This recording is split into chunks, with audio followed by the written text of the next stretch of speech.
मुनाफिक जब किसी को गिराना चाहता है तो इसको धक्का नहीं सहारा देता है। जिंदगी की मुनाफिकत ज़्यादा ठोकरों में सबसे ज्यादा कीमती धक्का वो होता है जिससे आप गिरते हैं और उठना सीखते हैं। मुनाफिकत बदबू की तरह होती है, अपनी का पता ही नहीं चलता, सिर्फ दूसरों की बुरी लगती है। गुफ्तगू हमसे और ख्यालों में कोई और, हाल आपका भी मेरी नमाजों जैसा है। अदब कीजिए हमारी खामोशी का, आपकी मुनाफिकत को छुपाए फिरती है। इंसान का सबसे अच्छा दोस्त इसका ज़मीर है, जो अच्छी बात पर शाबाश और बुरी बात पर मलामत करता है। इंसान की जिंदगी तो इस कदर मुख्तसर है कि वो मोहब्बत का भी हक अदा नहीं कर सकता। न जाने लोग नफरत के लिए वक्त कहां से निकाल लेते हैं।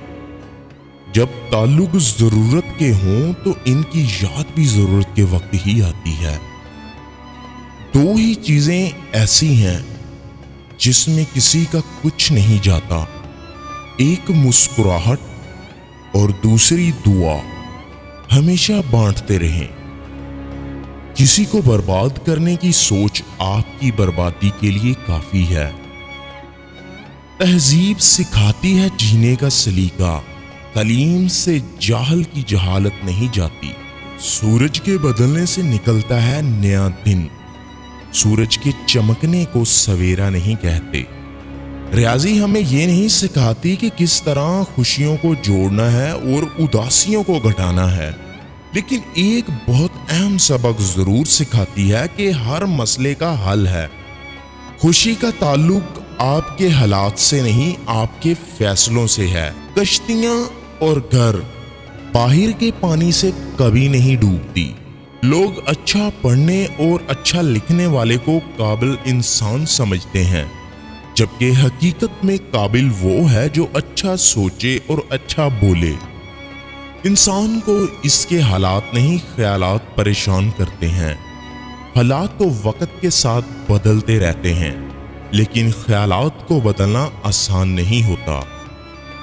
हमेशा इखलाक से बात करो, क्योंकि इंसान पर सबसे ज्यादा मुसीबतें इसकी जुबान की वजह से आती हैं। अकड़ तो सभी में होती है, बस झुकता वो है जिसे फिक्र होती है। इस माशरे में औरत का मर्तबा कैसे बुलंद हो सकता है, जहां मर्दों की लड़ाई में गालियां मां बहन को दी जाती हैं। बदतमीजी हर इंसान कर सकता है, मगर किसी को तरबियत रोक लेती है। बेटे को इतना पढ़ाओ कि जहेज मांगने की जरूरत ना पड़े, और बेटी को इतना पढ़ाओ कि जहेज देने की जरूरत ना पड़े। बुराई की तरफ नफ्स दौड़ कर जाता है, जबकि नेकी की तरफ से घसीट कर लाना पड़ता है।